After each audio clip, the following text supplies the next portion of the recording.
Yo mga idol, kumusta? Mandrig mga sports TV nga pala. Ating pag-usapan, Giannis posibleng mapupunta sa kupunan ng Warriors at LeBron James final decision na magre-retiro sa Lakers. Pero bago nga yan, kung bago mo lang sa aking channel, huwag mong kalimutan mag-subscribe at click ang notification bell para like kang updated sa latest upload pa natin. So pagamat masasabing walang kumpiyansa pa rin ang nasabing head coach ng Warriors kung bakit ngayong season pa lamang po laglag na rin ang kupunan ng Warriors ngayong playoffs laban nga sa Timberwolves. Ito na nga ba ang hinihintay ng lahat kung ano ang magiging plano ng Warriors dahil isa pa rin sa naghanap ng bagong lineup at superstar player at malalakas. Talagang plano na rin kukuhanin ang nasabing superstar player na si Giannis Antetokounmpo mga idol.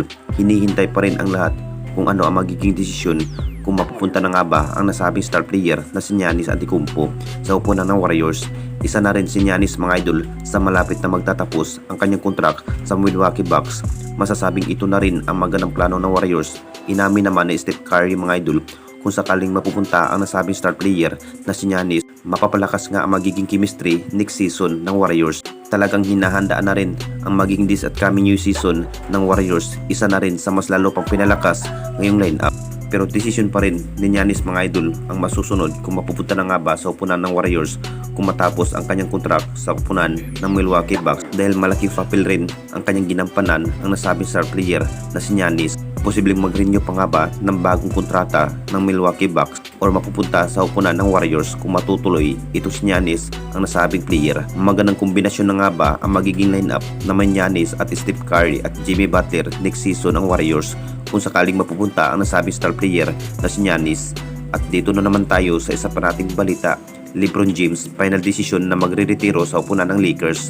Alam naman nating lahat mga idol, nagsasalita na rin ito si LeBron James tungkol nga sa kanyang plano na magre-retiro ngayong season dahil may edad na nga rin ang nasabing The King sa ating liga ng NBA. Isang season na nga lang po ang nasabing superstar player na si The King mga idol. Ang plano pa rin ni LeBron mga idol, gusto pa rin maglalaro ng isang season bago magre-retiro sa ating ligang NBA.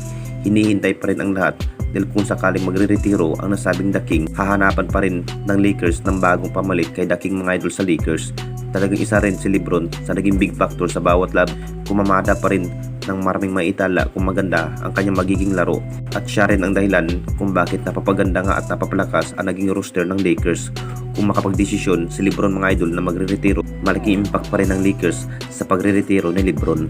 Alam na nating lahat kung ano ang kayang gawin ang nasabing The King sa bididriya. Inamin naman ni LeBron James mga idol, isang season na nga lang po mukhang magre-retiro na sa ligang NBA ang nasabing veteran superstar player na si LeBron James. Hindi na natin expect kung ganito ang magiging inamin ni LeBron dahil may edad na nga rin si LeBron. Anong masasabi ninyo mga idol tungkol sa ating video?